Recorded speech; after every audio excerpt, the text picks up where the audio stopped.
આપણી પરખ, આપણી સમજ અને આપણી શક્તિની ક્ષમતા આપણને છે અને છે જ. એટલા માટે કુદરતે સ્ત્રીને સર્જન કરવાની ક્ષમતા આપી છે. કુદરતે પુરુષને ગર્ભાશય ન આપી અને સ્ત્રીને આપીને જ સાબિત કરી દીધું છે કે તારી ક્ષમતા ક્યાંક વધુ છે. દર્દ સહન કરવાની, પીડા સહન કરવાની, પોતાના શરીરથી શરીર છૂટું પાડીને એક અસ્તિત્વના સર્જન કરવાની તારામાં ક્ષમતા છે. આનાથી વધુ પ્રમાણપત્ર તમારે કેટલાક જોતા છે? તમે લઈને આવ્યા છો યાર. એ જુદી વાત છે કે હવે હું એ ભૂલીતી જ રહી છું. અને બીજી મારે મહત્વની વાત કરવી, 8મી માર્ચ માટે મને એક નાનો એવો વિરોધ છે, એ એટલો જ છે કે એ જ દિવસે મને મહાન ગણવાની, એ જ દિવસે બીજું કરવાનું. 8મી તારીખને રાત્રે 12 વાગે 9મી માર્ચે હું એક પાછી હતી ને એવી સ્ત્રી થઈ જાઉં. અને 365 દિવસના એકાદ દિવસે આખી મહાસત્તા ભેગી થઈને મને જાણ કરે કે Nehal, you know what you are. અરે 24 કલાકમાં 24 વાર હું મારી જાતને કહું છું કે યાર તું શું છો, તું શું છો, તું શું છો. એ જુદી વાત છે કે 2400 વાર મને કોઈક વ્યક્તિ એવું આવીને કહી જાય છે કે તું કાંઈ નથી. એ ખાલીપામાંથી મારી યાત્રા શરૂ થાય છે. એ વચગાળાની યાત્રામાંથી મારી યાત્રા શરૂ થાય છે. તકલીફ આપણા બધાની એ છે કે જાણે અજાણે આપણે સ્ત્રીઓ હવે એવું માનતી થઈ ગઈ છે કે પુરુષ નામની પ્રજાતિ જો આ પૃથ્વી પર આપણે ન હોત તો આપણે ક્યાંય ને ક્યાંય આકાશમાં ઉડતા હોત. એ બહુ મોટી ગેરસમજણ છે. હું આજે પૂરી સભાનતાપૂર્વક કહું છું કે હંમેશા પુરુષનો વાંક ક્યારેય નથી તમારા ઉડવાનો, કે તમને ઉડવા ન દેવાનો, કે તમને આકાશ ન આપવાનો. આપણી બધા પાસે તકલીફ એ છે કે પુરુષોની યશોગાથા છે પણ સ્ત્રીઓની વ્યથા ગાથાઓ છે. પુરુષને અફસોસ છે કે અમે આકાશને આંબી ન શક્યા, અને સ્ત્રીને અફસોસ છે કે અમે જમીન છોડી ન શક્યા. આ બે વચ્ચેનો જે ગાળો છે ત્યાં મિલન છે, ત્યાં વિચાર છે, ત્યાં અસ્તિત્વ છે, અને ત્યાંથી જીવન છે. જ્યાં સુધી એકબીજાની સામે આપણે આંગળી ચીંધીને, એકબીજાની સામે ડોળા કાઢીને, હું ઘણી બધી વાર કહેતી હોઉં છું કે બે પુરુષો ક્યાંક મળે ને તો એકબીજા સામે ડોળા કાઢે, અને બે સ્ત્રીઓમાં એકબીજાને મળે તો ઓળખાણ કાઢે. ફરક છે બંનેમાં. બે અજાણી સ્ત્રીને તમે બાજુમાં મૂકી દો ને તો એ 2 થી 4 કલાક આરામથી વાત કરી શકે, અને એમાં 1% રાજકારણીનો મુદ્દો ન હોય કે શેર બજારનો મુદ્દો ન હોય. બે ભાઈઓને બાજુમાં બેસાડો ને તો તમે આયોજકોને તો ખબર હોય કે પહેલી લાઈનમાં બેસતા દરેક વ્યક્તિને એ લોકો વિચાર કરવો પડે કે કોને કોની બાજુમાં બેસાડવા, કારણ કે કોના શેર કોની પાસે હોય એ પાછા ખબર ન હોય, કોની ટિપ્સ કોની આગળ હોય એ ખબર ન હોય. એટલે બધું વિચાર કરીને એમને એરેન્જમેન્ટ કરવાનું. અહીંયા બેઠેલી કોઈ બહેનો એવો વિચાર નહીં કર્યો કઈ બેનને કોની બાજુમાં બેસાડવા. હવે તકલીફ ત્યાંથી શરૂ થાય છે કે પુરુષો થોડા નોર્મલ થતા ગયા, વહેતા ગયા, જીવનને સમજતા ગયા, ખુલતા ગયા, અને સ્ત્રીઓ ટટ્ટાર થતી ગઈ, અક્કડ થતી ગઈ. હું ફલાણા ભાઈની વાઈફ છું, મારો હસબન્ડ આ છે, હું અહીંયા આ છું, હું આમ છું, મારા પપ્પા આ છે, મારી ઓળખ આ છે. પણ એને ક્યારેય એ વિચાર ન આવ્યો કે ઓળખ બેટા તારી હોવી જોઈતી હતી. હમણાં 2 વખત 2 મહિનાની અંદર 2 ક્લિપ તમે જોઈ. એક હિનાની ક્લિપ સાંભળી. આમાંના કોઈ વ્યક્તિ હિનાને ન ઓળખતા એવું ન બને. કોઈનું નામ હિના હોય તો મને માફ કરજો. પહેલી વાત કહી દઉં કે એની રજૂઆત ખોટી હતી, એની માંગણી ખોટી હતી, બરાબર. પણ હું એક સાદો સવાલ કરું. 5000 વર્ષ માનવ સભ્યતાને થયા. 5000 વર્ષ પછી માણસને હજી એ સમજતા વાર લાગી કે સ્ત્રીને શરીર સિવાય પણ મન અને આત્મા છે. 5000 વર્ષમાં એકાદ સ્ત્રીએ ખુલીને, થોડું ખુલીને પોતાની એક ડિમાન્ડ રાખી. હંગામા હો ગયા યાર. એ છોકરીની ભૂલ એ હતી કે એણે સીધું કીધું કે મને આ મોબાઈલ જોઈએ છે. બાકી કોઈક મસ્ત મજાની હોત, અત્યારે લઈ લે ને, પછી તો આપણે આઈફોન જ લેવડાવો ને, એવું એ કહી શકી હોત. નો ડાઉટ હું હજી કહું છું કે એની ભૂલ હતી કે માંગણી સાથે એણે સંબંધની, પણ બીજી ભૂલ એ ધવલની એ હતી કે એણે એ છોકરીને વાત કરી નહીં, એણે એને પૂછ્યું નહીં કે હું તને આજે નહીં આવતીકાલે મોબાઈલ લઈ દીધો, એને કોમ્યુનિકેશન જ ન કર્યું. પણ ધવલને ન કાંઈ કહેવાય, વાંક હિના નો કહેવાય, હિનાએ માંગણી કરી હતી. અને औरत हो के सवाल करती हो, ચાલે જ નહીં. તને માંગવાનો અધિકાર નથી તો દેવી છો, તારે દેવાનું હોય યાર. અને સોરી ટુ સે, સૌથી વધુ મેસેજ ફોરવર્ડ કરવા વાળી બહેનો હતી. ભાઈઓએ તો કદાચ ખોલ્યા નહોતા એ મેસેજ. અને પછી હું એમ કહું છું કે આ લોકો મારા વિરોધી છે. Ask yourself my dear girls and beautiful ladies. બીજો કેસ હમણાં જ આપણે એક છોકરીએ સરસ વિડીયો કરી અને સાબરમતીમાં ઝંપલાવી દીધું, પોતાનું જીવન ટૂંકાવી નાખ્યું. આમ ફેસબુક ઉપર તો જુવાળ, આપણને એમ થયું સાબરમતી અહીંયા આવીને આ બધા હમણાં ડૂબી મરવાના છે. અનેક લોકો એમ કીધું હાય હાય આવું કરાય, અરર બિચારીને પાછું આવી જવું તો આવવા દેવાય. આત્મા પર હાથ રાખીને કહેજો, તમારી આજુબાજુ આવી કેટલી આયશાઓએ તમને કીધું હશે ત્યારે તમે આ જ સલાહ આપી હતી કે બેટા ઘરે રહી રહેજે, સહન કરી લેજે. સાહેબ, સમાધાન અને સહન વચ્ચે એક માર્ગ છે જે સમજ છે. જ્યાં સુધી સ્ત્રી એવું માનીને બેઠી રહેશે કે મને XYZ વ્યક્તિ આવીને ઊભી કરે તો હું થાવ, તો બેટા તું આ જન્મે થઈ રહી સ્વતંત્ર. કાં એને પતિના ઘરે જવું છે ને કાં એને પિતાના ઘરે, એને ક્યારેય વિચાર જ નથી આપતો કે હું ક્યાં છું આ બંનેની વચ્ચે. આજે પણ આટલી સક્ષમ હોવા પછી પણ હું જ્યારે ક્યારેય સરનામું લખવાનું, તમને ખબર છે અહીંયા તો બધા ઘણા બધા રાજકારણીઓ છે એટલે એ લોકો આપણે કેટલા બધા ફોર્મ ભરાવો તમે અમને, જ્યારે દર મહિને અમારું બ્લડ ગ્રુપ બદલાતું હોય એમાં એવું લખાણ હોય કે નામ પછી ઉંમર ને સરનામું, એમાં એક કોલમ એવી હોય કે જેમાં એવું લખ્યું હોય કાયમી સરનામું. ત્યારે મને હંમેશા એવો સવાલ થાય, છે કોઈ કાયમી સરનામું? છે કોઈ એવી નંબર પ્લેટ, નેમ પ્લેટ કે જે હું હોઉં? નેહલ ગઢવી પૂછને નાખું તો તરત પૂછે કે આગળ પાછળ શું લખવાનું? કોઈ પુરુષને તમે પૂછો છો? અને હજી હું કહું છું, આ સવાલ પુરુષો નથી કરતા, સ્ત્રીઓ કરે છે.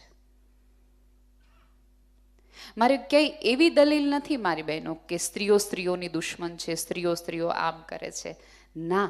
પણ એ તો વાત એટલી જ સાચી છે કે ક્યાંક સ્ત્રી જ સ્ત્રીના અસ્તિત્વનો નકાર કરે છે.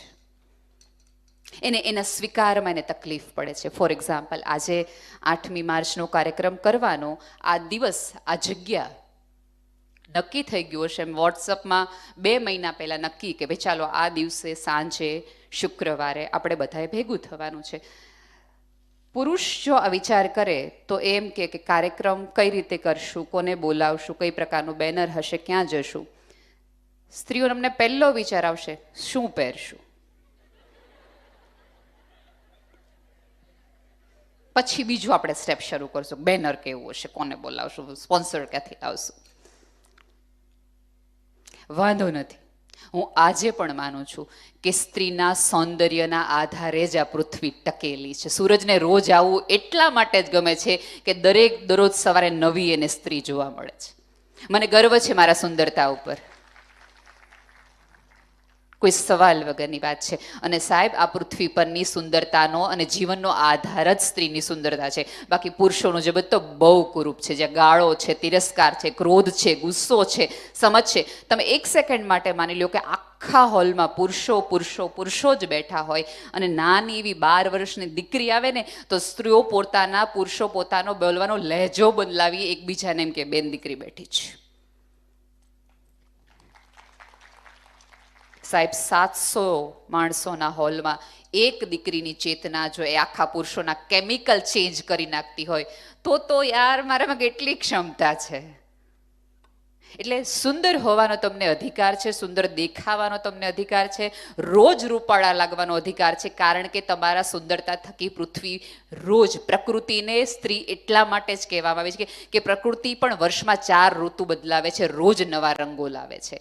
પુરુષોના, એ તો ભલું થાય જો મોદી સાહેબનું કે પુરુષોના જીવનમાં કલરફુલ કપડાં આવ્યા, બાકી વ્હાઇટ, બ્લેક ને બ્લુ આ 3 સિવાય શર્ટ જ નહોતા પહેરતા એ લોકો. તમે અહીંથી પહેલી લાઈનથી સામે સુધીની લાઈનને નક્કી કરીએ કે બધી સ્ત્રીઓ આમ ઊભી રહી જાય, સાહેબ એક કલર તમને સરખો ન મળે. ઓરેન્જમાં અમે 20 તો શેડ રાખીએ, ગ્રીનના 32 શેડ અમારી પાસે છે. અને દોસ્ત, આ શેડ માત્ર કલરના નહીં, અમારી મૂડમાં પણ એટલા કલર છે.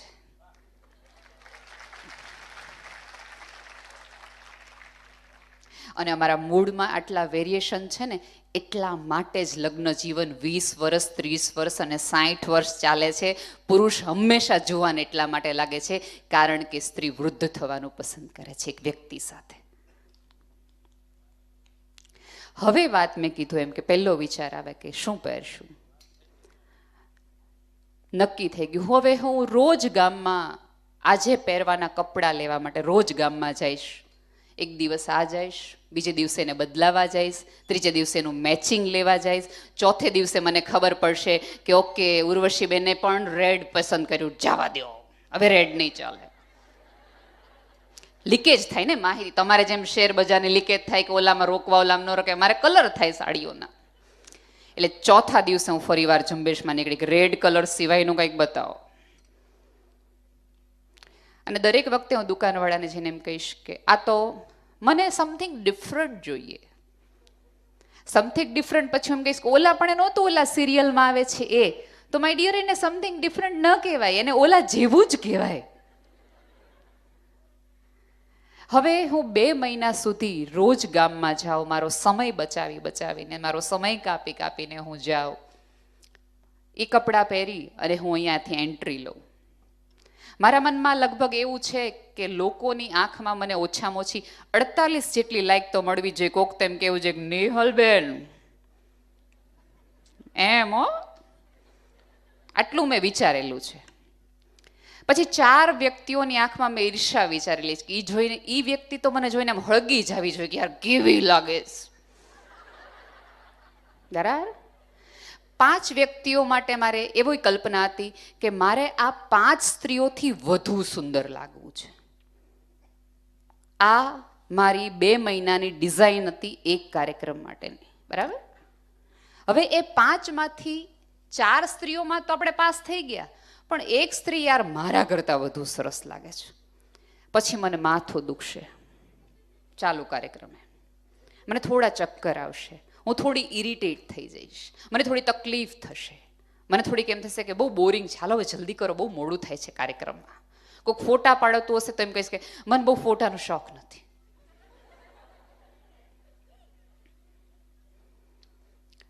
હસવાની બહુ મજા આવે એવી આખી આ ઘટના છે. પણ મારે મારી જાતને પૂછવું જોઈએ કે જે કાર્યક્રમ માટે મેં મારા જીવનના 60 દિવસ આપ્યા હતા, 60 કલાક વિચારોમાં આપ્યા હતા, એ કોઈ XYZ એની ટોમ ડીક એન્ડ હેરી ની આંખો નક્કી કરશે કે હું કેવી લાગીશ?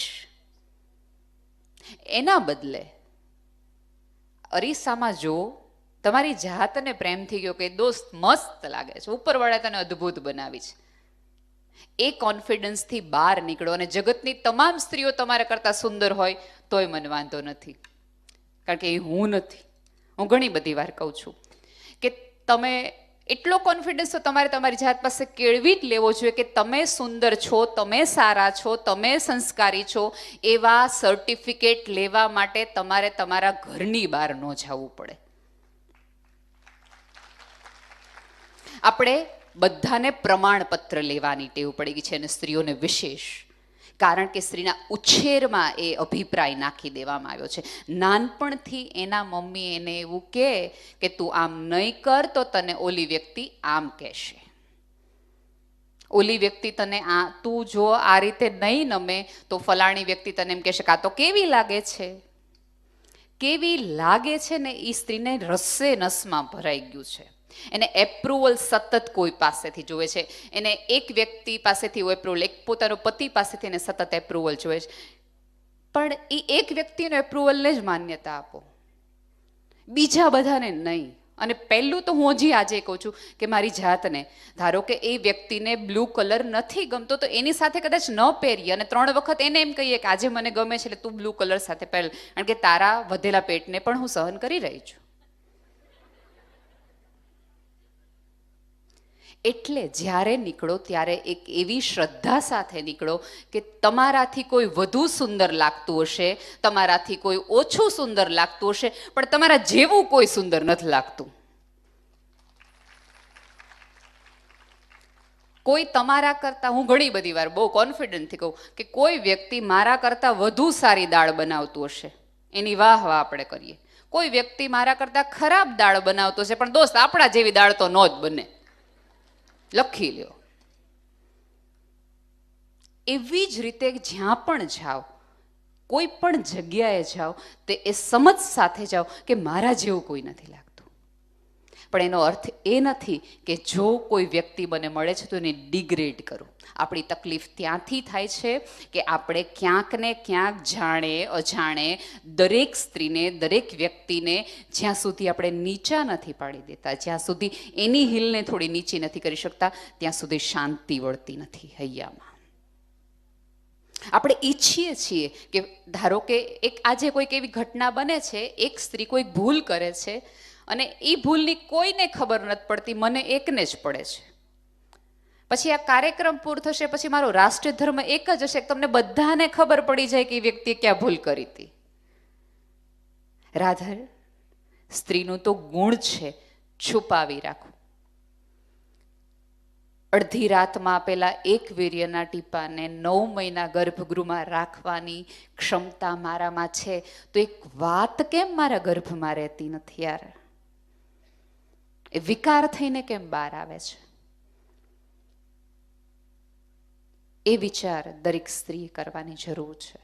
પોતાની જાતને પ્રશ્ન કરવાની જરૂર છે. અહીંયા બેઠેલી કોઈ સ્ત્રી એવી ફરિયાદ ક્યારેય નહીં કરી શકે કે મને XYZ વ્યક્તિએ આગળ વધવા ન દીધી, મને અહીંયા પહોંચવા ન દીધી. તમે વિચાર તો કરો, એક આખું આયોજન માત્ર ને માત્ર 1 રૂપિયામાં એક દીકરી ભણે એની માટે થાય છે. અને તમને ભણવા માટે આટલો અવકાશ, આકાશ, મોકળાશ અને વ્યવસ્થા બધું જ આપી દેવામાં આવે, અને તેમ છતાં પણ જો તમે તમારું આકાશ નથી આંબી શકતા તો વાંક નથી વ્યવસ્થાનો, નથી કુટુંબનો, નથી પુરુષનો, વાંક માત્ર ને માત્ર તમારો પોતાનો છે. પણ આપણને એ જવાબદારી લેવાની આદત જ નથી. સતત આપણને એવી એક આપણા મગજમાં તકલીફ થઈ ગઈ છે કે આપણે કોઈના લીધે ખરાબ થવાની, આપણે કોઈ ઉપર ઢોળી દેવાની ક્યાંક ને ક્યાંક આપણને તકલીફ થતી ગઈ છે. પૂછતા જાઓ સવાલ, અન્યને પણ પોતાને પણ. હું ઘણી બધી વાર કહું છું કે સ્ત્રીના મૌનમાં સવાલ છે, જેમ પુરુષના ગુસ્સામાં જવાબ છે. પુરુષને જ્યારે ગુસ્સો આવે છે ત્યારે એને ચૂપ રહેવું છે, અને સ્ત્રીને જ્યારે જ્યારે ગુસ્સો આવે છે, બે વચ્ચે ઝઘડા થાય ત્યારે એમ થાય કે આપણે બોલીને એને સમાધાન કરીને એ વસ્તુનો નિકાલ લાવીએ, એનો ઉકેલ લાવીએ. અહીંથી બે વચ્ચેની એક જુદી જ તકલીફ અને જુદી જ મૂંઝવણ તૈયાર થાય છે. સ્ત્રીની રચના જ ઉપરવાળાએ કંઈક એવી અને જુદી કરી છે. હું ઘણી બધી વાર કહું કે આ સભ્યતાને ચક્રવૃદ્ધિ વ્યાજનો સંકલ્પના જ એક સ્ત્રીને જોઈને આવી હશે. તમે જુઓ કે તમે પૃથ્વીને કણ આપો, એ તમને મણમાં અનાજ આપી દે. ગાયને તમે ઘાસ આપો, એ તમને દૂધ આપે. સ્ત્રીને તમે મકાન આપો, એ તમને ઘર કરીને આપી દે. સ્ત્રીને તમે ક્ષણ આપો, એ તમને સંતાન કરીને આપે. એનો અર્થ એ છે કે સ્ત્રી નામની ચેતનાની અંદર કશુંક એવું છે કે તમે જે આપશો એ બમણું કરીને તમને પાછું આપશે. જે આપો એ. તમે પ્રેમ આપશો તો 2 ગણો પ્રેમ તમને મળશે. તમે સન્માન આપશો તો સન્માન પણ 2 ગણો આપશે. તમે ગુસ્સો કરશો, કારણ કે એ તો હવે ફેક્ટરી ડિફોલ્ટ છે. તમને જે જોતું હોય એ દોસ્ત આપજો, અહીંથી એ જ નીકળશે. Double, yes રિંકલબેન, there you are, double આવશે. એટલે નક્કી કરી લ્યો કે શું જોવે છે. સ્ત્રી પાસે બધા જ એવું કે સ્ત્રીઓ અડધું આકાશ રોકે છે. પણ હું ઘણી બધી વાર કહું કે સ્ત્રીઓ અડધો આકાશ રોકતી હશે, પણ એ જુદી વસ્તુ છે કે સ્ત્રીના ભાગે પોતાને ગમતી એક સાંજ પણ આવતી નથી. સાહેબ, મહિલા દિનનો કાર્યક્રમ કેમ બપોરવા રાખવો પડે?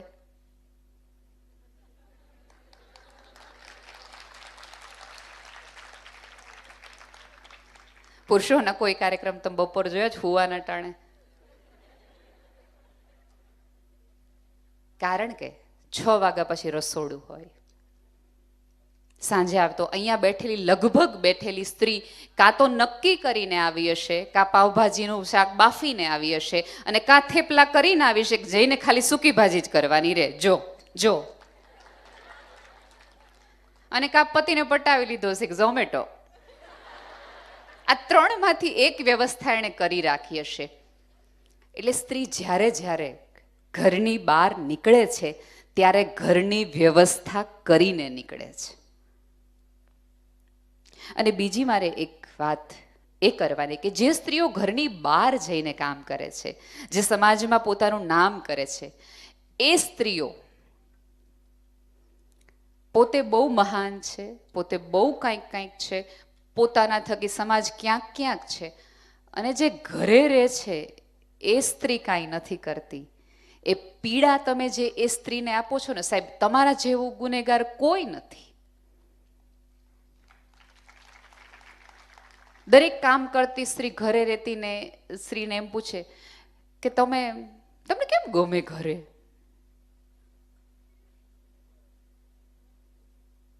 ત્યારે એ સ્ત્રી ક્યાંક થોડા અણગમા સાથે, તમારા છોકરાઓની જવાબદારી, તમારા ભાઈ, આ બધું હોય એટલે ન નીકળી શકાય.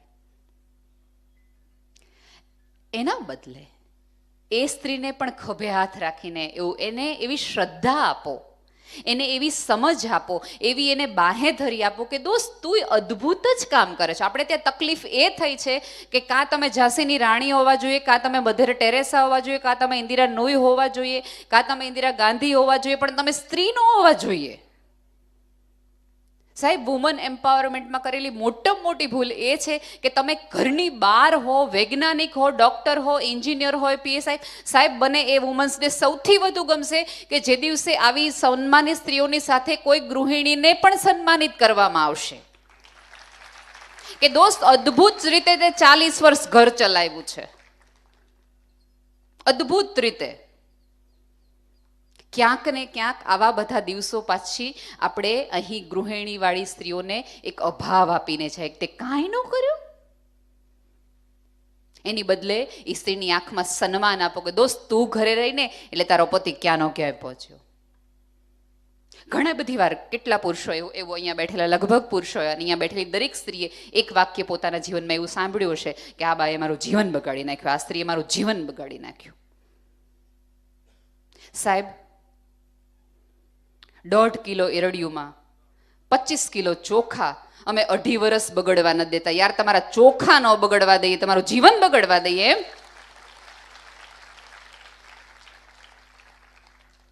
પાંચ વર્ષ સુધી જૂના ચોખાને અમે વધુ સુંદર રીતે કરીને ખવડાવીએ. દૂધ ઉભરાતા પહેલા અમે તમારા ઘરનું દૂધ બનાવી લે. રકેબી ફૂટે તમારો જીવ કણસાય કે કાચની રકેબીમાંથી પ્લેટ પડી જાય. ત્યારે પુરુષે હસશે, તારે ક્યાં કમાવા જવું?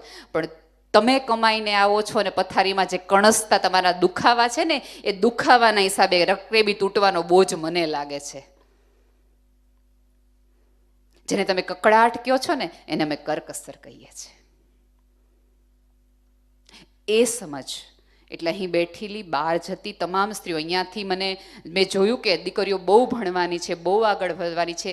એ દરેક દીકરીને મારી નમ્ર વિનંતી છે કે તમે સારા કોટમાં હો, સરસ યુનિફોર્મમાં હો, સરસ રીતે બહાર જતા હો તો તમારી ગુજરાતી સાડી પહેરેલી મમ્મી ઇંગ્લિશ ન બોલી શકે તોય એનો હાથ પકડીને સહેજ ચાલવાની હિંમત રાખો તો તમે ભણેલા, તો તમે ગણેલા. હમણાં જ હું મંદબુદ્ધિના બાળકો સાથે કામ કરું છું. મારે ત્યાં આવતી સ્ત્રીઓ સાવ જ જુદા વર્ગની સ્ત્રીઓ છે. મને ઘણા બધા પુરુષો હવે ક્યાં નેહલબેન વુમન એમ્પાવરમેન્ટની વાત કરવાની જેવી છે, સ્ત્રીઓ બધે જ સ્વતંત્ર છે, કયું ક્ષેત્ર એવું નથી. હું કહું છું સાચી વાત છે, પણ આજે પણ કેટલાય પૃથ્વી પરના કેટલાય એવા ખૂણાઓ છે કે જે સ્ત્રીએ માર ખાઈને અલગ અલગ ઘરના કામ કરીને પોતાના પતિને દારૂના પૈસા આપવા પડે છે ને સવારે ઉઠીને તોય એની માટે ચા બનાવવી પડે છે. મારી માટે એ તમામ સ્ત્રીઓ એમ્પાવરમેન્ટ છે, સન્માનિત છે, સશક્તિકરણનો નમૂનો છે કે જે 10 ઘરના કામ કરીને પોતાના પેરાલિટિક પતિને સંભાળીને એનું દવા કરીને પોતાની દીકરાને 10મા ધોરણની ફ્રી બને છે. મારી માટે એ સ્ત્રી ઇન્દિરા નોઈથી જરાય કમ નથી. પણ આપણે ત્યાં સન્માન જુદી જ વસ્તુઓનું થાય છે. જે ઉપર છે, વાહ માટે છે, પણ જેની આહ નીકળી ગઈ છે એનો ઉલ્લેખ પણ નથી. સભ્યતાનો મોટો રોગ દોસ્ત આ છે. એવી કેટલી સ્ત્રીઓને હું ઓળખું છું કે જે પોતાના પતિને ના પાડે ને કોઈ વસ્તુની, સારા માટે ના પાડે, તો એ સ્ત્રીને એટલી હદે માર ખાવો પડે છે કે એ ઊભી થતી વખતે એના મંદબુદ્ધિ દીકરાએ એને હાથ આપવો પડે. સાહેબ, મંદબુદ્ધિ દીકરાને ખબર પડી જતી હોય કે માને પીડા થાય છે, સમજુ બાપને નથી પડતી. ત્યાં અમારી સ્ત્રી છે કે જેને શું બોલવું, શું ખાવું, ક્યાં જવું, ક્યાં ન જવું એનો પણ અધિકાર નથી. અને આપણે બધા સરસ રીતે સરસ મજાના કપડાં પહેરી, 2 કામવાળાઓ રાખી, મજાથી આપણે એવું કહીએ છીએ કે જરાય સ્વતંત્રતા જેવું આ પૃથ્વી પર નથી. ટ્રસ્ટ મી, એવી સ્ત્રીઓ તમારી જાણમાં નથી કે તમને ખબર જ નથી કે જીવન દુઃખ ક્યાં છે, પીડા ક્યાં છે. સાહેબ, અમારે ત્યાં બાળક જ્યારે મંદબુદ્ધિનું આવે ને ત્યારે દરેક લોકો એ સ્ત્રીને એવું કહી દે કે તારા લીધે આવું બાળક આવ્યું, તારા લીધે આવું બાળક આવ્યું. જ્યારે એનો દીકરો હોશિયાર થાય ત્યારે કોઈ સભ્યતા એવું નથી કહેતું કે આ સ્ત્રીના હિસાબે. તરત એમ કે અમારો રાકેશ પહેલેથી ભણવામાં હોશિયાર હતો એટલે એનો દીકરો થાય જ ને. કોઈ દીકરી ભૂલ કરે છે તો તરત એમ કહેવામાં આવે છે માએ સંસ્કાર ના આપ્યા.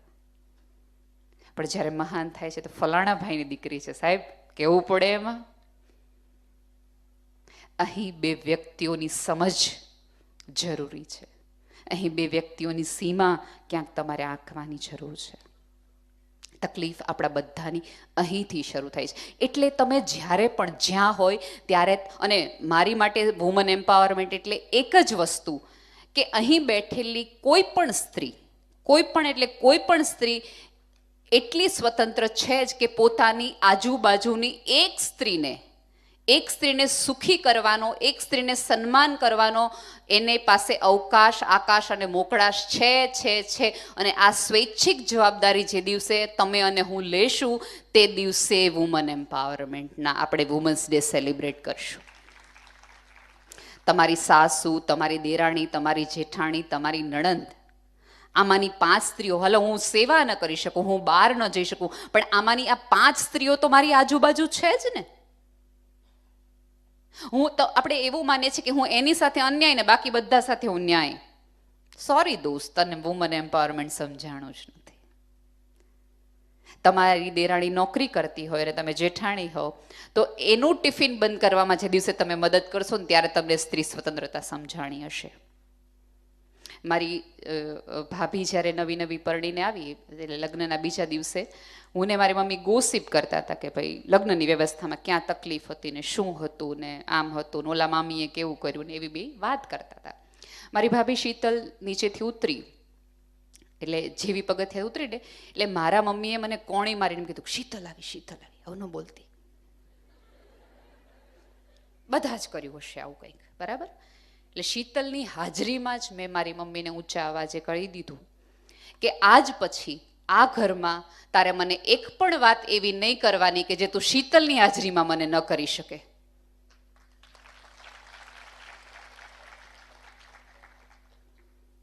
આપણા પેરામીટર્સ જુદા થઈ જાય છે દોસ્ત ક્યાંક. એટલે હું કહું છું કે આ લોકોનો એટલો બધો વાંક નથી જેટલા આપણે એમને ગણાવીએ છીએ. આવીશ, તમારી બાજુએ આવીશ. इतना भी मत उछलो. આમાં અત્યારે ઘટના એવી છે, बुरा लगना लाजमी था, बुरा लगना लाजमी था, हमने उनको उनके लहजे में जो बात की. એટલે કાંઈ ન કરી શકીએ, કાંઈ ન કરી શકીએ તો એટલીસ્ટ આપણી આજુબાજુની 2 થી 3 સ્ત્રી સુખી થાય, એની પીડા, એની મૂંઝવણ, એની તકલીફ ક્યાંક ઓછી થાય તો તમને સ્ત્રીનું સ્વાતંત્ર્ય સમજાણું. સાહેબ, એક સ્ત્રીને તો ખબર પડવી જોઈએ કે ગોંધાઈ રહેવું શું છે, મૂંઝાઈ જવું શું છે, પોતાની ઈચ્છાઓને નસે નસમાં દાબી દેવી એ શું ચીજ છે. એટલે જ્યારે પણ કોકને ઉડતી મહેકતી જોવો તો એને સાથ અને સહકાર આપો. એકબીજાની કોણા મારીને એમ ન કહો જોતો ખરી કેવી ઉછળી ઉછળીને ફરે છે. એની બદલે એનો આનંદ લ્યો કે તમારા અસ્તિત્વનું એક અસ્તિત્વ ત્યાં સુધી પહોંચેલું છે. એને પણ એટલો અવકાશ આપો. જ્યારે જ્યારે કોઈક આગળ વધી રહ્યું છે પાછળ, તો પાછળથી ઠોહા મારવાના બદલે, એના પગ ખેંચવાના બદલે એને વાહ આપો, એને થાબડો. સાહેબ, સ્ત્રીને જરૂર જ એ છે સધિયારાની, એને એક એવો આધાર. તમે જુઓ, એ જ્યારે પણ વાત કરે છે, રજૂઆત કરે છે, ત્યારે એક એના મનમાં ક્યાંક અભાવ છે કે હું નિષ્ફળ જઈશ તો, હું તૂટી જઈશ તો. સાહેબ, આ સભ્યતાએ સ્ત્રીને નિષ્ફળ જવાનો અધિકાર નથી આપ્યો, સફળ થવાનો અધિકાર આપ્યો. એની માટે બધું વ્યવસ્થા કરી દીધી. પાછા ફરવાનો અધિકાર ન આપ્યો. પાછા ફરતી વખતે દરેક વ્યક્તિ એમ કે એ તો તારા નસીબ છે દોસ્ત. એવું નહીં. દરેક માં પોતાના સંતાનનો ઉછેર જેવો કરે, એને વિચાર જ એવા આપે કે એ તમારા ઘરમાં આવતી દીકરાની વહુ એને એ સન્માન આપી શકે. જ્યારે પણ હું એવા કિસ્સાઓ જોઉં છું ત્યારે મને હંમેશા એવું થાય કે એની માએ એના દીકરાને એવું શીખવ્યું હોત તો કે દીકરા, કોઈક સ્ત્રીને ના પાડો, એના ઉપર હાથ ઉપાડો, એનું અપમાન કરો તો એને તકલીફ થાય. મને થઈ હતી જે દિવસે તારા પપ્પાએ જાહેરમાં મારું અપમાન કર્યું હતું ત્યારે. પણ આપણે બધાને કેવું છે ખબર છે, સાસુઓમાં એક મોટી જે પ્રોબ્લેમ થાય છે કઈ થાય છે, એમને વરને પોતાનો કરી લેવો છે, દીકરાને પોતાનો કરી લેવો છે, એવી સાદી રમત આ છે જ નહીં. દરેક વહુને એવું સાબિત કરી લેવું છે, કેમ તારો દીકરો ન રહ્યો ને, તારો આપણે એવું બધું બોલ્યો ને. અને માને એવું છે ગમે એમ હોય, દીકરા હોય ને માના જ હોય, એણે એકબીજાને કન્વે કરવું છે. અને થોડા વખત પછી પુરુષને આ સમજાઈ જાય છે કે ઓકે, આ તો આ એકબીજાની લડત છે, આપણે અમથા પીસાઈએ છીએ, આમાં નીકળી જાઓ. એક સ્ત્રી ઘરમાં જો સમજ સાથે, કુટુંબ સાથે, એટલે હું ઘણી વાર હસતા હસતા આ વસ્તુ કહેતી એવું છું કે જો સમજ સાથે સ્ત્રીઓ આમ એકતા રહ્યો જ ને તો એમને ખબર હતી કે આ બધા એક થશે ને તો તકલીફ થશે.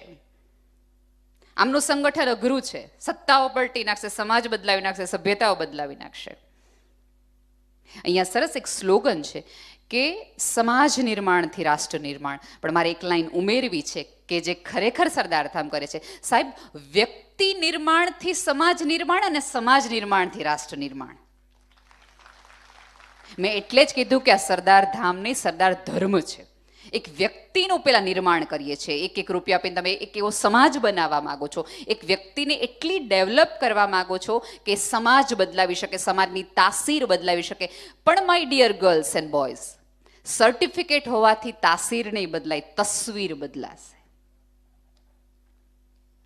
તાસીર બદલાવાનો જરૂર છે, વિચાર બદલાવાની જરૂર છે, મારે મારી સમજ બદલાવાની જરૂર છે, મારે મારી જોવાની દ્રષ્ટિ બદલાવાની જરૂર છે. એક માર્ટિના નામની એક અદ્ભુત સ્ત્રી, બહુ જ સરસ ટેબલ ટેનિસ રમતી, બહુ જ એટલે બહુ જ સરસ રમતી. એને એક વખત એક પત્રકારે એવું પૂછ્યું હતું કે યાર, તમે 43મા વર્ષે આટલું સ્થિરતાથી, આટલા ફિટ રહીને વિમ્બલ્ડન કેવી રીતે જીતી શકો?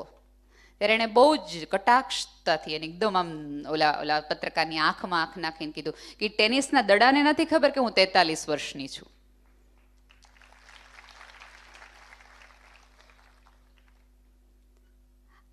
જગતની તમામ પ્રકારની રમત, જગતની તમામ પ્રકારની રમત 6 ઇંચના મેદાનમાં રમાય છે. અહીંથી અહીંયા તમે ડુપ્લેક્સમાં રહેતા હો, તમે બંગલામાં રહેતા હો, પણ અંતે તમે કોકના હૃદયમાં ને અહીંયા જ રહ્યો છો. આપણી સમજની તકલીફ ત્યાંથી શરૂ થાય છે. મને પહેલી વાર કોઈક આંટી કહે ને તો મને એમ થઈ જાય, લે પૂરું, આપણી વસંત ગઈ, પાનખર આવી ગઈ, હવે હું જીવું. સાડીના કલર લેતી વખતે જ્યારે સ્ત્રી એમ કે હવે અમારે આવા ન પહેરાય, ત્યારે મને બહુ જ એવું થાય, શું કામ નહીં? કોઈ XYZ વ્યક્તિ મારા કલર ન નક્કી કરી શકે. હું કહીશ મારી જાતને કે હવે નેહલ આ કલર નહીં, બીજો કલર. હંમેશા જ્યારે તમને એવું લાગે કે કોઈ વ્યક્તિ તમને તમારા ઉંમરની સભાનતા આપી રહી છે, ત્યારે તમે આ જ ટેનિસના દડાની યાદ રાખો કે એને ક્યાં ખબર છે. જે દિવસે તમે તમને વૃદ્ધ સમજવા માંડ્યા તે દિવસથી તમને તકલીફ શરૂ છે. જે દિવસે તમે તમને નબળા સમજવા માંડ્યા તે દિવસથી તકલીફ શરૂ. જે દિવસે તમે એવું માનવા માંડ્યા કે આ વિરોધ પક્ષ છે, તે દિવસે તમે જગતની સૌથી મોટી રમત, સૌથી મોટી વસ્તુ હારી ગયા છો. મારી જીતનો આધાર, મારી સમજનો આધાર હું જ હોઈ શકું. તમને સરદારધામ 1 રૂપિયો આપીને ભણવાની વ્યવસ્થા કરી શકે, તમને પુસ્તકો આપી શકે, તમને સારા ટ્યુટર આપી શકે, તમને AC ક્લાસરૂમ આપી શકે, બેસ્ટ ફૂડ આપી શકે, પણ ભણવું તો તમારે જ પડે.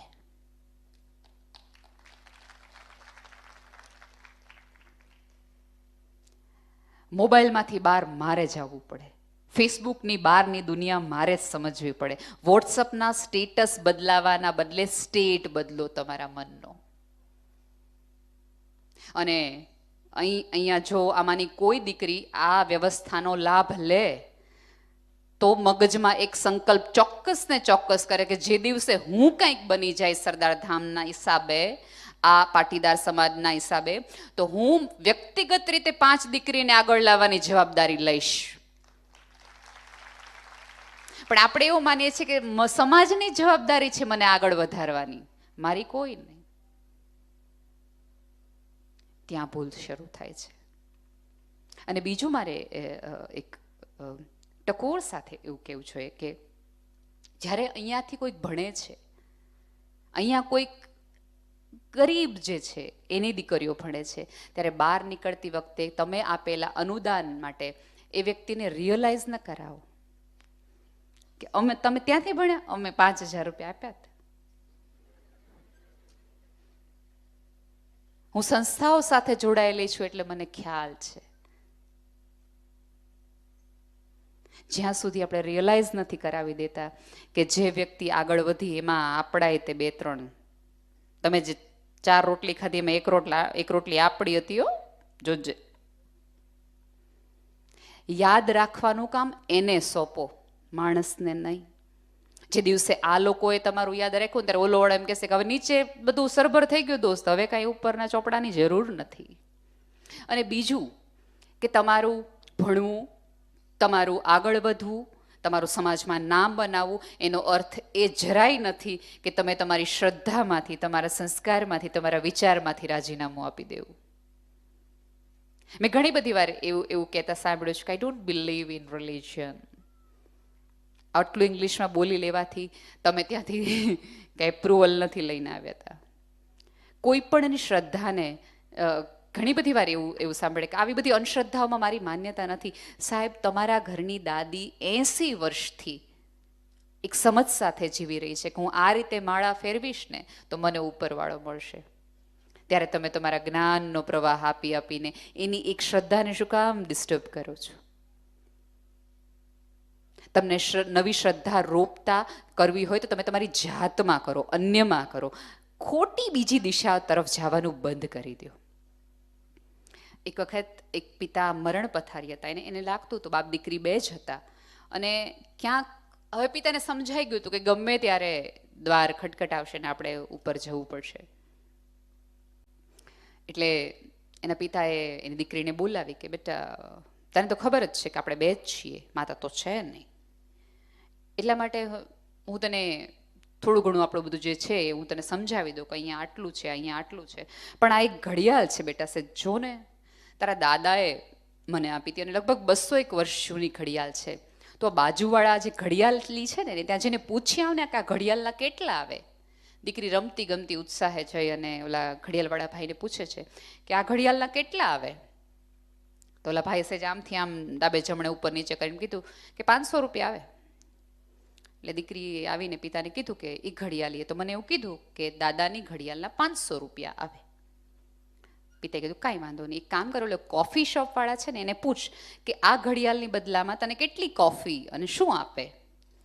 એટલે એ કોફી શોપવાળાને ત્યાં જાય છે અને એમ કહે છે કે આ ઘડિયાળ મારા દાદાની છે, મારા પપ્પાએ કીધું છે કે આના બદલામાં તમે અમને કેટલી કોફી ને, તો કે તમારે લગભગ 3 કપ કોફી આવે, એનાથી વધુ આ ઘડિયાળના બદલામાં કાંઈ નહીં આવે. ઘડિયાળ તો જૂની છે ને પટ્ટોય થોડોક ઘસાઈ ગયેલો છે, તૂટે એવી રીતે સ્થિતિમાં છે, જવા દે છે.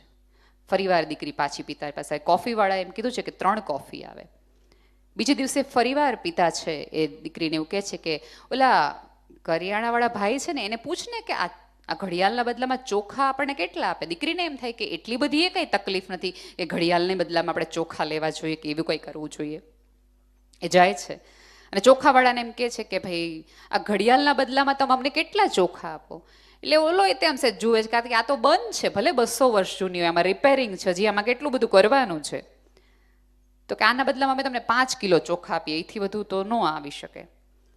એટલે પિતા પાસે જઈને એવું કહે છે કે પછી થોડી દીકરી ઇરિટેટ થઈ જાય, પપ્પા તમે મને ઘડિયાળીવાળાને ત્યાં મોકલી, એણે 500 રૂપિયા કીધા તોય તમે ઘડિયાળ ન વેચી, કોફીવાળાએ 3 કોફીનું કીધું તોય તમે ન વેચી, કરિયાણાવાળાએ 5 કિલો ચોખાનું કીધું તોય તમે ન આપે, તમારા મનમાં છે શું? પિતા કે કાંઈ નહીં, કામ કર, થોડે આગળ જઈશ ને એટલે એક આપણા ગામમાં મ્યુઝિયમ છે, ત્યાં જઈને તું આપ કે ઘડિયાળના કેટલા આવે. દીકરીને જરાય ગમતું નથી, તેમ છતાં પિતા જાય છે અને દીકરી જાય છે. એટલે મ્યુઝિયમવાળાને જઈને એવું કહે છે કે આ ઘડિયાળના કેટલા આવે. એટલે મ્યુઝિયમવાળો પારખી હતો, સમજવાળો હતો, એને કહેવું ન પડ્યું કે 200 વર્ષ જૂની ઘડિયાળ હતી. એને તરત ઘડિયાળ જોઈ અને થોડું આમથી આમ ખોલીને એમ કીધું કે હું તમને આ ઘડિયાળના 10 લાખ રૂપિયા આપીશ, કે જૂની છે, એન્સાઇન્ટ છે, મ્યુઝિયમમાં રાખી શકાય એવી છે, અને ઇન્ટરનેશનલ બજારમાં તો આ ઘડિયાળનું બહુ જ મોટું મૂલ્ય છે. દીકરી હસતી કૂદતી બાપ પાસે આવે છે, એમ કહે છે પપ્પા એ લોકોએ 10 લાખ રૂપિયા મને આ ઘડિયાળમાં આપી. પછી પિતાએ આમ છેલ્લા શ્વાસ રોકી રાખ્યા હતા પોતાના સમજ આપવા માટેના. ધ્રુજતા હાથે એ ઘડિયાળ પોતાની દીકરીના હાથમાં આપી, પોતાનો હાથ ઉપર મૂકીને કીધું કે બેટા, જે વ્યક્તિ તારી કિંમત સાચી કરી શકે ને એના જ હાથમાં તારી જાતને સોંપજે. ખોટા કરિયાણાવાળાને ત્યાં, કોફીવાળાને ત્યાં, ઘડિયાળીને ત્યાં પોતાની કિંમત લગાવવાના બદલે જે ખરેખર જહોરી હોય, જે તારા અસ્તિત્વના, તારા સપનાઓના, તારા જીવનની કિંમત જ્યાં આંકી શકે ત્યાં જઈને પોતાનું રોકાણ કરજે, ત્યાં પોતાની જાતને થઈને ધરજે, તો તને સમજાશે કે તારી કિંમત શું. કે જે લોકો તમારા અસ્તિત્વની કિંમત તમારા હોવાથી પણ ઓછી લગાવતા હોય, દોસ્ત હળવેકથી રસ્તો બદલાવી નાખજો, હળવેકથી. એમને પણ ખબર ન પડવી જોઈએ કે હવે આ કંપનીમાં એનું રોકાણ નથી. સરી જજો. અને જગ્યા કરવી એ તો સ્ત્રીને આવડે જ છે. ખસી જતા, મેં પહેલા જ કીધું તો, ખસી જતા, વહી જતા, ભૂસી જતા, નીકળી જતા, પસાર થઈ જતા, એ તો મારા અસ્તિત્વનો ગુણ છે. નદી છું, તળાવ થોડું બંધિયાર કે હું ગંધાઈ જાઉં. મારા લહેજામાં એ વલણ છે, વહેણ છે.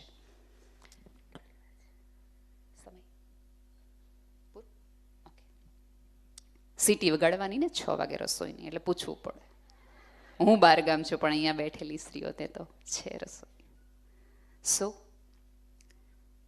છેલ્લી 1-2 વાત કહી અને મારી વાણીને શાંત કરી દો અને તમારા મનને પણ. પહેલું, તમે શું છો એ તમારે કોઈ પાસેથી શીખવાની, સમજવાની જરૂર જરાય નથી. કોક એક વ્યક્તિ આવતી 8મી માર્ચ 2022માં તમને એમ કહે કે તમે ઉઠી જાઓ, જાગી જાઓ, સમજી જાઓ તમે શું છો, એવું પણ કરવાની જરૂર. તમે તમારી જાતને પૂછતા થઈ જાઓ. સાહેબ, તમને 100 સવાલ કોઈ કરે એ પહેલાં તમે તમારી જાતને સવાલ કરતા થઈ જાઓ અને એનો જવાબ મેળવતા થઈ જાઓ. તમે કેવા લાગો છો, તમે કેવા લાગો છો એનો એપ્રુવલ કોઈ આપે એ પહેલાં અરીસામાં રોજ તમારી જાતને એમ કહી જાઓ તું બહુ દોસ્ત સુંદર છો. સાહેબ, સાચું કહું, તમને હજી કોઈ ઈશ્વર કરે અહીં બેઠેલી કોઈ વ્યક્તિની વિકલાંગતાની એક પણ પ્રકારની પરખ ન થાય, સ્પર્શ પણ ન થાય. તમે મારા જેવી સંસ્થાઓમાં આવીને જુઓ ને તો તમને સમજાય કે તમારું શરીર સંપૂર્ણ હોવું, તમારું મન તમારા કાબૂમાં હોવી, તમારી ઈચ્છા વ્યક્ત કરવાની આવડત તમારામાં હોવી, તમારું સ્થિરતાથી ઊભું રહેવું, તમારું કોઈકની આંખમાં આંખ નાખીને જોવું, કોકનું બોલેલું તમારે સાંભળવું અને સમજપૂર્વક પછી કોઈ 3 વ્યક્તિને કહેવું, એ પણ એક ઈશ્વરીય ગુણ જ છે, એ પણ ઈશ્વરે કરેલી કરુણા જ છે. તમે આવીને જુઓ મારા બાળકોને તો તમને સમજાય કે 28 વર્ષની દીકરી હોય, દેખાવડી હોય, પણ મેન્સ્ટ્રુઅલ હાઇજીન કેમ કરવું એ એને આવડતું ન, એ શરીરની સભાનતા એની અંદર ન હોય. અને પોતાના 28 વર્ષના દીકરાને, પોતાની 40 વર્ષની દીકરાને એક માં સંધિવા થઈ જાય ત્યાં સુધી તેડીને દરેક ડૉક્ટર પાસે, સંસ્થાઓ પાસે ફરતી હોય. સાહેબ, દુઃખ એને કહેવાય. 3 ટાઈમ આપણને શ્રેષ્ઠ જમવાનું મળે છે, આપણે ત્યાં 365 દિવસમાં રોજ નવા કપડાં પહેરી શકીએ, એટલા કપડાં તમારી પાસે હોય તો તમે સુખી જ છો, તો તમે સુખી જ છો. હું ઘણી બધી વાર કહું કે અહીંયા બધી રાત જાહેરાત થતી હતી ને કે ભાઈ 1 રૂપિયો 365 દિવસ, ત્યારે અહીંયા બેઠેલી દરેક સ્ત્રી ક્યાંક એવો વિચાર કહીશું કે તમારા ભાઈને પૂછીને કરશું. ત્યારે થોડી સભાનતાપૂર્વક આપણે બ્યુટી પાર્લરમાં જઈએ છીએ ત્યારે આપણા ભાઈને પૂછીને જઈએ છીએ કે 400 રૂપિયાનું ફેશિયલ થઈ ગયું છે? કદાચ નહીં. સાહેબ, સાચા અર્થમાં મારી માટે સેવા એ છે કે તમારા અંગત ખર્ચામાંથી થોડી કાપકૂપ કરીને અન્ય વ્યક્તિને સુખી કરવા માટે તમે જેમાંથી થોડું ઘણું આપો, એ જ સાચી સેવા છે. ઉછાળ હોય, જુવાળ હોય ત્યાંથી આપે, એ તો ઈશ્વરની કરુણા છે, એની ઉદારતા છે. પણ મારી પાસે કશું ન હોય અને હું કોઈકને રાજી કરું. કોઈક વ્યક્તિ ઉદાસ છે, કોઈ વ્યક્તિ ઉદાસ છે તો એને એક ક્ષણ સાંભળી લેવામાં જરાય ખોટું નથી. કોઈ વ્યક્તિ લબડી રહી છે, લથડી રહી છે, કોઈ સ્ત્રીને છેલ્લો એક અવકાશ છે કે આત્મહત્યા કરું ન કરું, આમ ન કરું, એ એની ક્ષણ સંભાળી લેવામાં જરાય ખોટું નથી. કોઈ વ્યક્તિ મૂંઝાઈ રહી છે આર્થિક રીતે, સામાજિક રીતે, સાંવેગિક રીતે, એક ક્ષણે એનો સાથ આપી દેવામાં જરાય મોડું નથી. કોઈક વ્યક્તિ તમારા એકાદ રૂપિયાના હિસાબે પોતાના જીવનનો આખો ચિતાર જો બદલાવી શકતો હોય તો એક ક્ષણે એ આપી દેવામાં જરાય ખોટું નથી. અને ઈશ્વર કરે કે આપણે એવા ક્ષણોને ચોરતા માણસ થઈ જઈએ કે અન્યની અનેક ક્ષણોને આપણે બદલાવી શકીએ એવા પાવરધાઓ આપણે થઈ જઈએ. એટલી સંવેદના આપણી અંદર આવે, એટલી લાગણી આપણી અંદર આવે કે આપણે કોઈકના સુખનું કારણ બનીએ, કોઈકની પીડાનું કારણ આપણને ઈશ્વર ક્યારેય ન બનાવે. તમે બોલો ને તમારા શબ્દથી એકાદ સ્ત્રી દુઃખી થાય, એકાદ સ્ત્રી દુભાય, એવું વાક્ય મારા મનમાંથી ક્યારેય જો ન નીકળે તો મને સમજાણું હોવું જોઈએ કે વુમન એમ્પાવરમેન્ટ શું છે, માણસનો જે દિવસ છે, સ્ત્રીનો જે દિવસ છે એ શું છે. આજે એક સંકલ્પ તો મારી બહેનો કરો ને કરો કે આજ પછી હું એવું કાંઈક નહીં બોલું કે કોઈક સ્ત્રીનું ઘરમાંથી બહાર નીકળવું કાં બંધ થઈ જાય અને કાંઈ ને એક વિચાર આવે કે ઓલી મારી માટે આવું કહેતી હતી. કાંઈ જ ન કરો, સંકલ્પ ન કરો તો કાંઈ નહીં, આટલો સંકલ્પ કરો. અને બીજું કે મારા હિસાબે આ પૃથ્વી પરની એકાદ સ્ત્રી સુખી થાય એવી હું નૈતિક જવાબદારી અંગત રીતે પ્રોમિસ હું મારી જાતને આપું. એટલું કરીએ. ગૃહિણીઓને સન્માન આપતા શીખીએ. તમને બહાર નીકળવા મળે છે, નામ કમાવા મળે છે, કામ કરવા મળે છે, એ ક્યાંક તમારી આજુબાજુની વ્યવસ્થા અને ઉપરવાળાની કરુણા છે. હંમેશા આપણી લાયકાત હોય એવું જરૂરી નથી. એનો અર્થ ઘરે રહી છે એની પાસે લાયકાત નથી એવું નથી, ક્યાંક અવકાશ નથી. એટલે એને પણ સન્માન આપો. એને જ્યારે મળો ત્યારે એને પણ થોડું હક કરીને કહો કે યાર મારા તો ચોખા બગડી જાય છે પણ તમારા મગનો બગડે નહીં.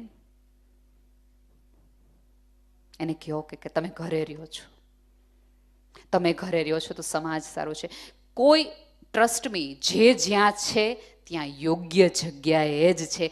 આપણી મથામણે છે કે નદીના સામે કાંઠે સુખ છે, આ કાંઠે મૂંઝારો છે.